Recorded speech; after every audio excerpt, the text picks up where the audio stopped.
Así que vamos a hablar acerca de cómo la ozonoterapia puede enriquecer el ejercicio de la medicina, haciendo énfasis, por supuesto, en la parte que me corresponde, que es la endocrinología. Yo quiero empezar mi primera diapositiva con el doctor Velio Bocci. El doctor Velio Bocci es un antes y un después en la investigación de la terapia con ozono. Antes del doctor Velio Bocci, como en el 1990-95 más o menos, la terapia con ozono era lo más empírico que se puedan imaginar. Y era alguien que tenía un equipo y se ponía a inyectarlo en todas las rutas posibles. Por supuesto, con resultados muy buenos. Pero no teníamos una explicación tal que permitiese hacer esto. Un diplomado universitario a partir del año 2000, aproximadamente 1995, el doctor Velio Bocci empieza a trabajar y a investigar con terapia con ozono. Él es un investigador de la Universidad de Siena, en Italia, que quería averiguar cómo producir el interferón gamma para un estimulante inmunológico en patologías virales. Y buscando, consiguió el ozono, se enamoró del ozono y le dedicó 20 o 25 años de su vida en investigación a la terapia con ozono. Gran parte de las cosas que vamos a discutir nosotros hoy, o las investigó él, o la investigación la inició él. Entonces, ¿qué es el ozono? Es una molécula gaseosa, natural, altamente oxidativa, que puede ser protectora o lesiva dependiendo de la concentración, lo que dijo el colega allá, y la localización. Y eso es lo que nosotros vamos a discutir hoy. Sitios y concentración. ¿Dónde se administra el ozono intravenoso? Que está prohibido. La administración intravenosa de ozono como gas, naturalmente, por el embolismo gaseoso. La intraarterial, que tiene algunas indicaciones muy particulares. Intramuscular, subcutánea, intraperitoneal, intrapleural, intraarticular, periarticular, miofacial, intradiscal, intraforaminal, intralesional, nasal y tubárica. Por cierto, ustedes lo saben perfectamente que por vías respiratorias no ozono. Por esa razón, cuando se hace la administración nasal o tubárica, se hace en apnea. Auricular, oral, vaginal, uretral, intravesical, rectal, cutánea o incluso dental. ¿Cuáles son las 6 formas de administrar ozono de forma sistémica? O autohemoterapia mayor con ozono, autohemoterapia menor con ozono, terapia bioxidativa con peróxido de hidrógeno disuelto en solución glucosa isotónica, insuflación rectal de ozono, exposición casi total del cuerpo a ozono y la circulación sanguínea extracorpórea. Vamos a empezar con la hemoterapia mayor. Desde 1954, un grupo de médicos, Werle y Steinbach, exponen la sangre humana a una ex vivo, o sea, in vitro, a una mezcla gaseosa de oxígeno-ozono por un corto tiempo, seguido por una reinfusión al paciente.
Bueno, cuando uno lo ve ahí se ve súper fácil, pero no, la realidad no es así. Bien, entonces, ¿qué pasa cuando en la botella se combina la sangre y se le administran los 100 cc de ozono? Ex vivo, el oxígeno se disuelve en el plasma, se eleva la concentración de oxígeno en la botella, eso no tiene ninguna significación fisiológica, pero el ozono se disuelve también en agua y se descompone rápidamente en los productos que dijo el doctor hace rato.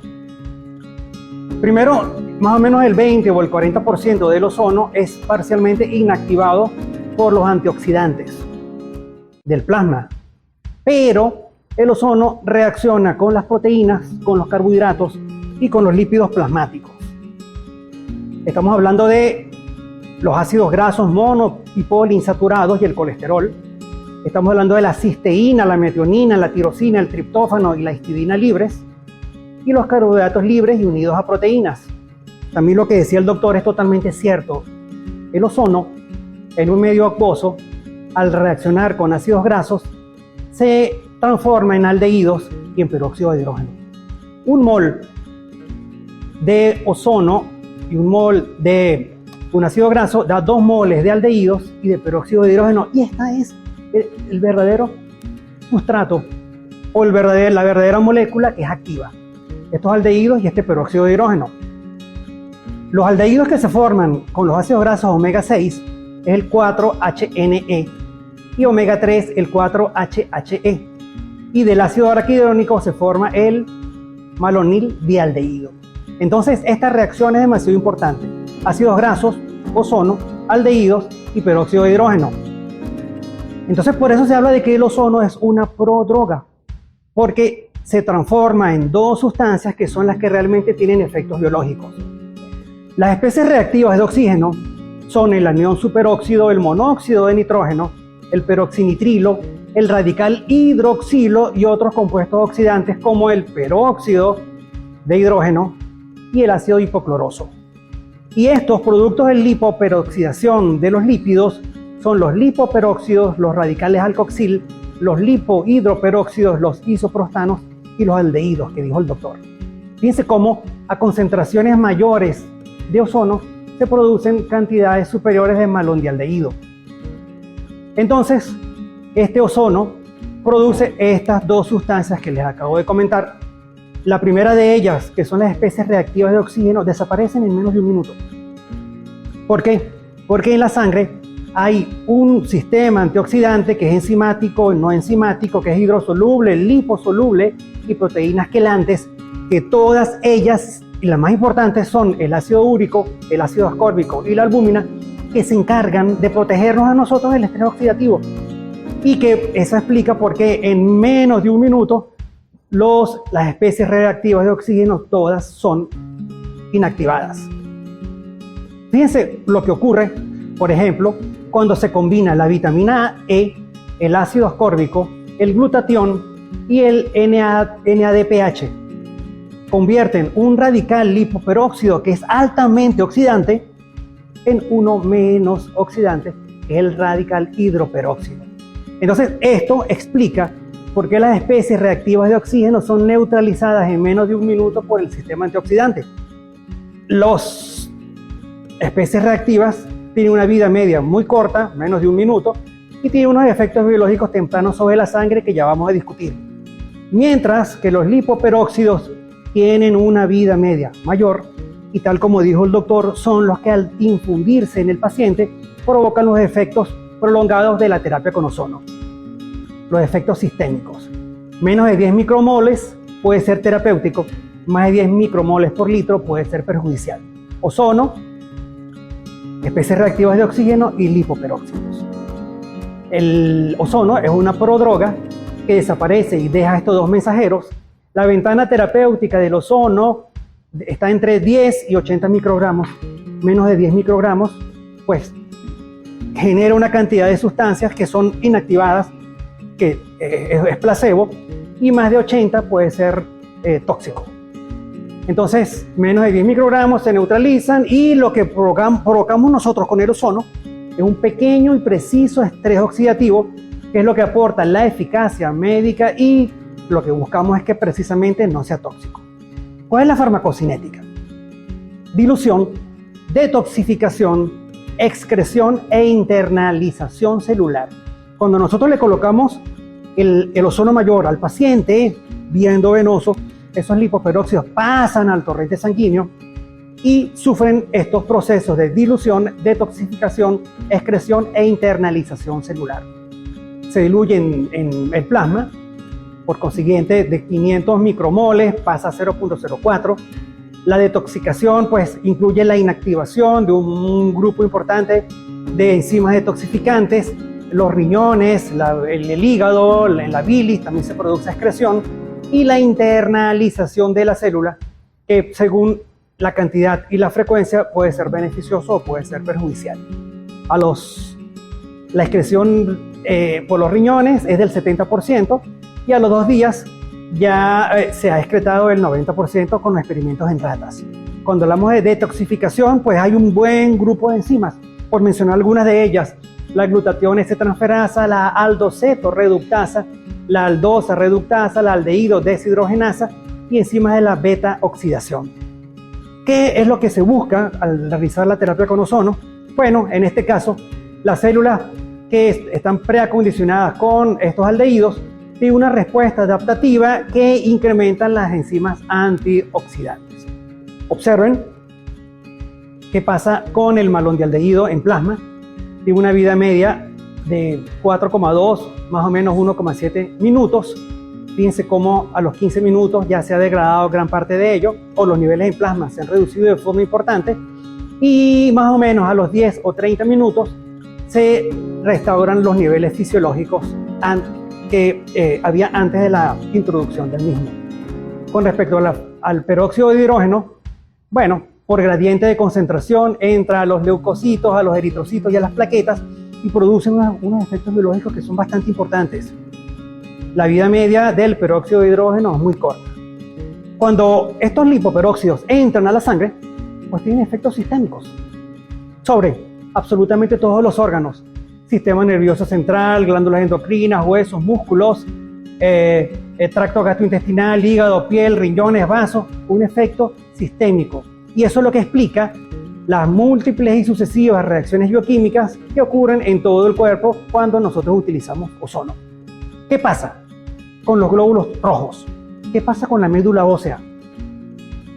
Resulta que por múltiples reacciones químicas que incluyen el peróxido de hidrógeno, la glutatión peroxidasa y la glutatión reductasa, se incrementa la producción de ATP y 2,3-difosfoglicerato por los glóbulos rojos.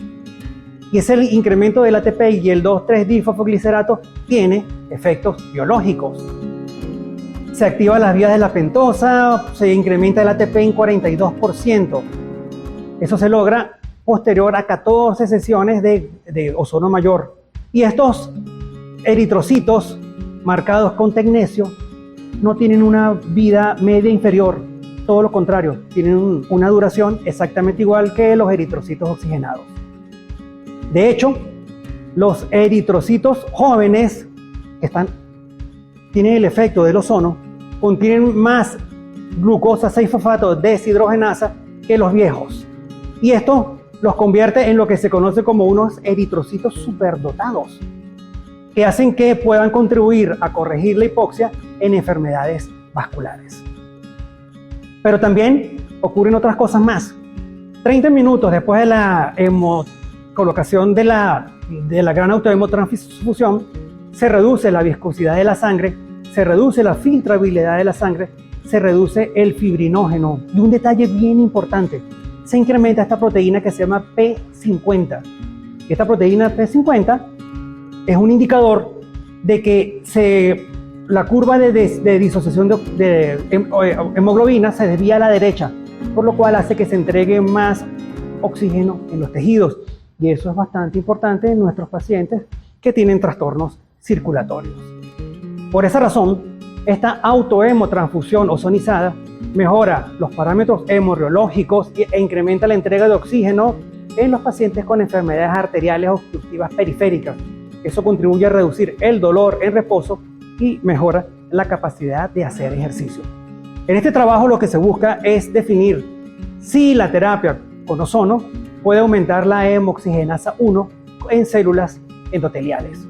Vemos que la hemoxigenasa 1 se incrementa en 86%, la proteína HSP70 se incrementa en 75%, pero lo importante de esto es que también se incrementa el óxido nítrico. Y óxido nítrico es lo que necesitamos los seres humanos, porque tenemos disfunción endotelial y un montón de trastornos circulatorios. Entonces, el óxido nítrico, dosis respuesta, a 20 microgramos se incrementa 55%, a 40 microgramos se incrementa 218%, a 60 microgramos se incrementa 327% y a 80 microgramos 281%. Esta elevación del óxido nítrico tiene efectos biológicos importantes. La producción de hemoxigenasa 1 y de óxido nítrico es particularmente elevada, es la conclusión de este trabajo, al exponer transitoriamente el plasma humano a una concentración media de ozono. Y la dosis media de ozono para lograr ese efecto es 40 microgramos por mililitro, que es precisamente la dosis de ozono que utilizamos en la gran autohemoterapia. ¿Y qué otro efecto tiene sobre las células endoteliales? Seguimos viendo aquí cómo se incrementa el óxido nítrico a concentraciones de 40 y de 80 microgramos. El ozono en plasma tiene efectos sobre las células endoteliales que incrementa el óxido nítrico. Se demuestra un aumento significativo y constante del óxido nítrico y parece que la reinfusión de sangre ozonizada al aumentar la liberación de óxido nítrico puede inducir vasodilatación en áreas isquémicas y reducir la hipoxia. El único problema es que la vida media del óxido nítrico es muy baja. Pero, ¿qué ocurre cuando este óxido nítrico se une a algunas proteínas? Cuando el óxido nítrico se une a algunas proteínas, se forman S-nitrosotioles y S-nitrosohemoglobina.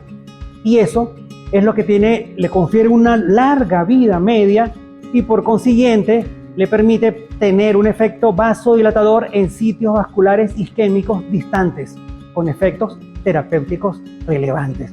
Todo lo que les estoy comentando es importante para mis pacientes diabéticos y para mis pacientes con pie diabético. Estos mismos nitrosobasodilatadores tienen un efecto interesante sobre las plaquetas. Vía aumento del GMP intracelular, suprimen la reactividad plaquetaria, reducen la adherencia a la pared vascular, reducen la agregación plaquetaria y reducen la trombogénesis y la previenen. El efecto del ozono sobre las plaquetas es importante, tanto a la primera, a la segunda o a la cuarta hora. Incrementa el factor de crecimiento tisular beta e incrementa el factor de crecimiento derivado de las plaquetas. Y esos efectos son importantes. Se demuestra que el plasma rico en plaquetas heparinizado expuesto al ozono incrementa el factor de crecimiento derivado de las plaquetas y el factor de crecimiento tisular beta. Y eso en la hemoterapia con ozono contribuye a explicar porque hay una mejoría en la curación de las úlceras tórpidas en pacientes con isquemia crónica en las extremidades. Y en los glóbulos blancos, recuérdense que el ozono, vía peróxido de hidrógeno, vía factor nuclear kappa beta, se introduce en el núcleo, incrementa reactantes de fase aguda, incrementa numerosas interleuquinas, y eso puede producir un efecto inmunoestimulante que puede ser relevante. Las quimioquinas favorecen la fagocitosis de bacterias y tejidos necróticos en las úlceras tórpidas, y las citoquinas producen un efecto estimulante sobre el sistema inmunológico que puede estar deprimido. De hecho, estos leucocitos migran a las vénulas postcapilares en varios órganos y producen una lenta inducción de la respuesta inmunológica. ¿Y cómo se explica el efecto antioxidante? Ya la doctora estaba hablando por allá sobre el NRF2. Resulta que el efecto más importante que tiene el ozono es el antioxidante, precisamente.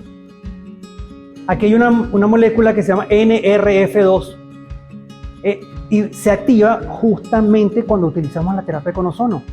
Y cuando utilizamos ozonoterapia vía NRF2, este es un factor que se introduce en el núcleo y que genera la inducción de un grupo de genes que son demasiado importantes. Hay 20 o 30 enzimas que están relacionadas con la NRF2. De hecho, fíjense que en las enfermedades cardiovasculares se está buscando estimular el factor NRF2. Resumen de genes blancos: la ligasa de la cisteína glutamato, la glutatión peroxidasa, la tiorredoxina, tiorredoxin reductasa, peroxirredoxina, la hemoxigenasa 1, superóxido de dismutasa, glutatión transferasa, el NAD, la glutamil cisteína sintasa y la glucuronosil transferasa. Estas son precisamente enzimas que se encargan de protegernos contra los radicales libres y contra el estrés oxidativo. De hecho, se habla que el NRF2 es un regulador maestro de la defensa de las células contra varios estresores perjudiciales, tales como el estrés oxidativo.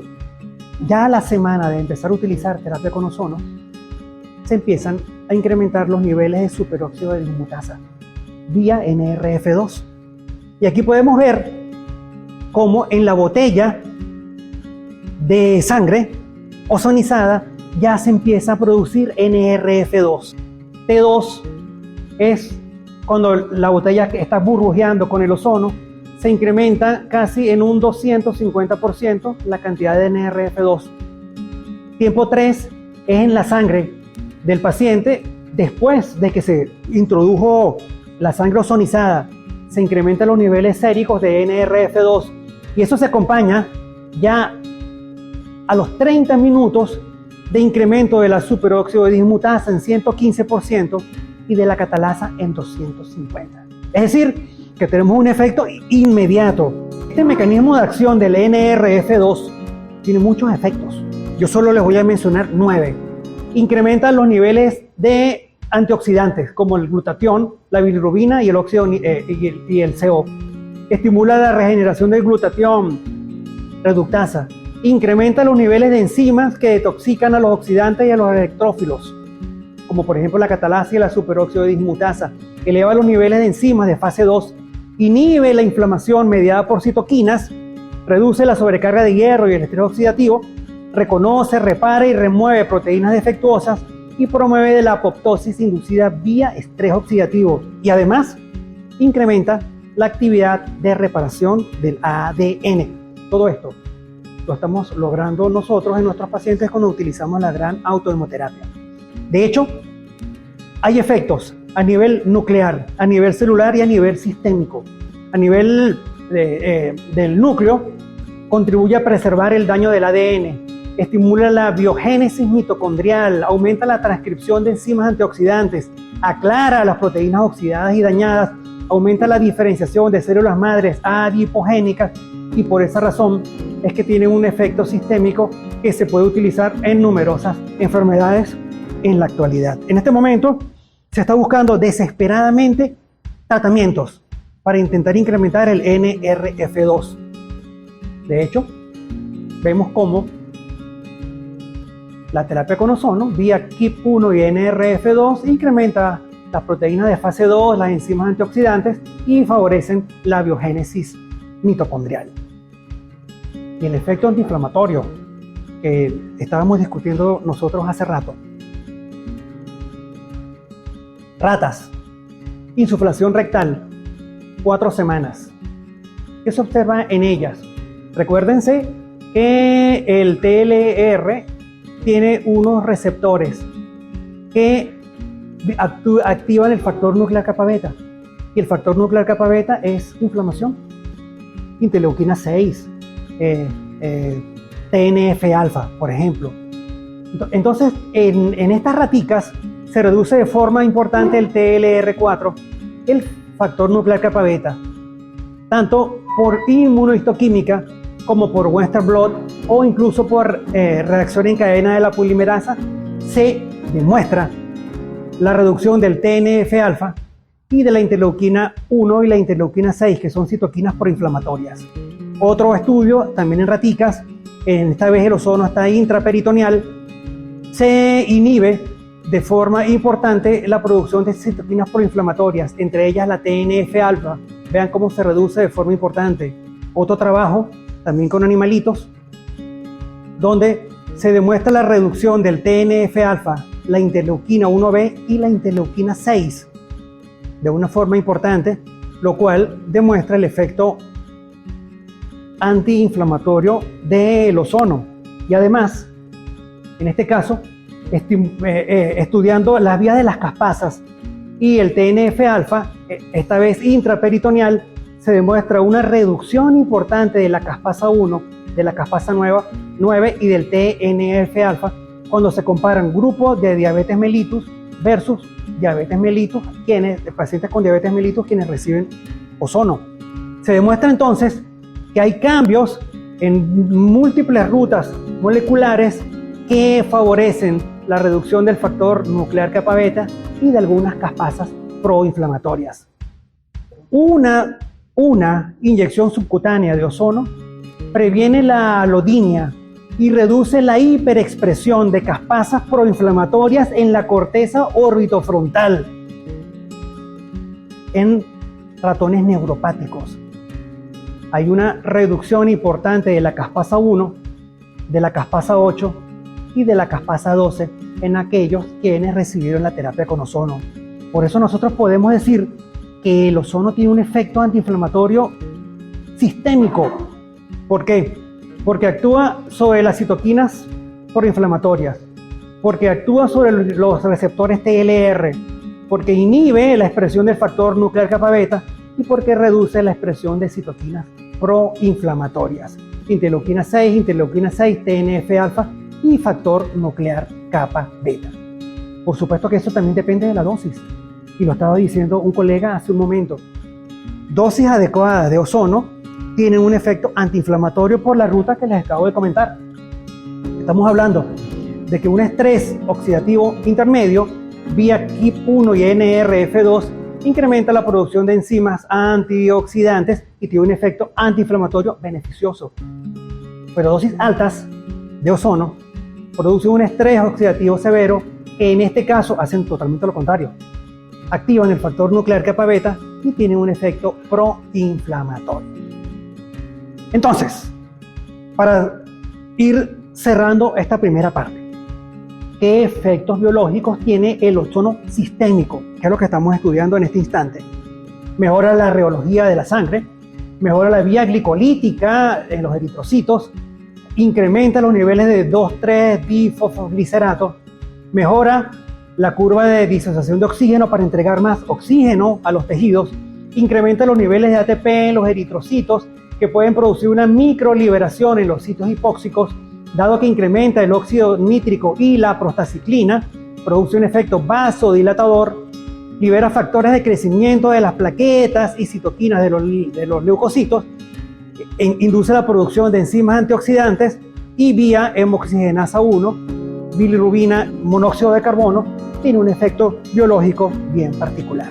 Dosis de ozono y de sangre, eso depende de la primera semana, de la segunda semana, de la tercera, de la cuarta y de la quinta semana, adverso al mismo volumen, lo que se modifica es la concentración de ozono para lograr un efecto biológico.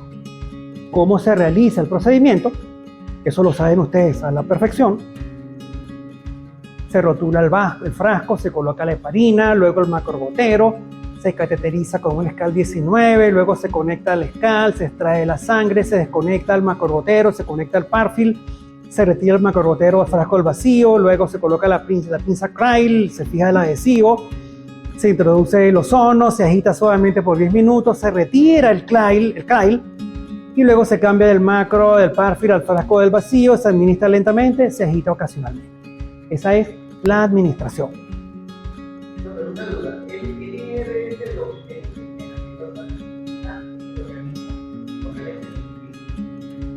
Sí, claro, pero está inactivo por el KIP1. Los oxidantes actúan sobre el KIP1 para que se despegue del NRF2 y el NRF2 pueda entrar al núcleo para producir las enzimas antioxidantes. La vía rectal es la vía más simple y barata, pero imprecisa. estamos hablando de Bochi. Para Bochi la perfecta es la intravenosa. Y tiene razón, porque él dice, yo necesito introducir 6.000 microgramos de ozono para tener el efecto X. Cuando yo introduzco esos 6.000 microgramos por vía rectal, ese ozono se mezcla con las heces, con los mucopolisacáridos, con el contenido fecal, con la capa gel mucosa, con agua, mucoproteínas y otras secreciones, con el glucocálix, y de paso el paciente se le puede escapar un poquito, y esa eliminación involuntaria del gas hace que ya no sean 6.000 microgramos, sino que sean mucho menos. Entonces, por esa razón ellos dicen que es imprecisa. Muy bien, pero aquello que se forma, pues se incrementan los niveles de lipoperóxidos en los 60 minutos y se consiguen en la vena porta, en la vena yugular, y se normalizan a las 24 horas. La cantidad de especies reactivas de oxígeno y lipoperóxidos producida y absorbida es impredecible debido al contenido variable del material fecal. En este trabajo con diabéticos, con pie diabético, en quienes se utilizó ozono por vía rectal, se reducen los niveles de fructolicina en 81%, se reduce la fructolicina en 81%, se reducen los productos proteicos de oxidación avanzada en 23%, se incrementa el malondialdehído en 10%, forma parte del mecanismo de acción, pero se incrementa la superóxido de dismutasa en 600% y la catalasa en 47%. Y además, los nitritos y los nitratos, como indicadores de óxido nítrico, se incrementan en un 60%. Y este es ozono vía rectal. Niños con trastornos inmunológicos, niños con defectos en la inmunidad mediada por fagocitos, ozono rectal. Dosis escalonadas hasta una concentración de 40 microgramos durante 3 meses. Se demuestra mejoría en el conteo de neutrófilos entre antes y después y mejora la función fagocítica de una forma significativa. Estos protocolos son conocidos y están publicados. Este es el que propone el Dr. Bochi. Primera semana hasta la cuarta, aumentar de forma progresiva la concentración de ozono y el volumen de gas. Y más o menos lo mismo es lo que propone la Declaración de Madrid.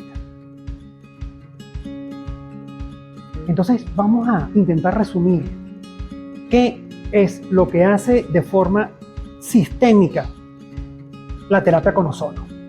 Tiene efectos inmunomoduladores, antimicrobianos, sobre las heridas, sanación de las heridas, y mejora el balance oxidación-antioxidación. A nivel de las bacterias, pues actúa sobre los fosfolípidos y las lipoproteínas, en los virus sobre las cápsulas. El efecto inmunomodulador tiene relación con una mejoría de la respuesta inflamatoria. El efecto antioxidante vía NRF2 reduce el factor nuclear kappa beta, incrementa las enzimas antioxidantes, previenen trastornos inflamatorios, metabólicos e incluso enfermedades infecciosas, teniendo presente que también se liberan factores de crecimiento como factor de crecimiento derivado de las plaquetas, factor de crecimiento tisular beta, factor de crecimiento del endotelio vascular, que incrementan la actividad de los miofibroblastos, se incrementa la producción de colágeno, se mejora la neovascularización y eso tiene un balance positivo sobre la curación de las heridas.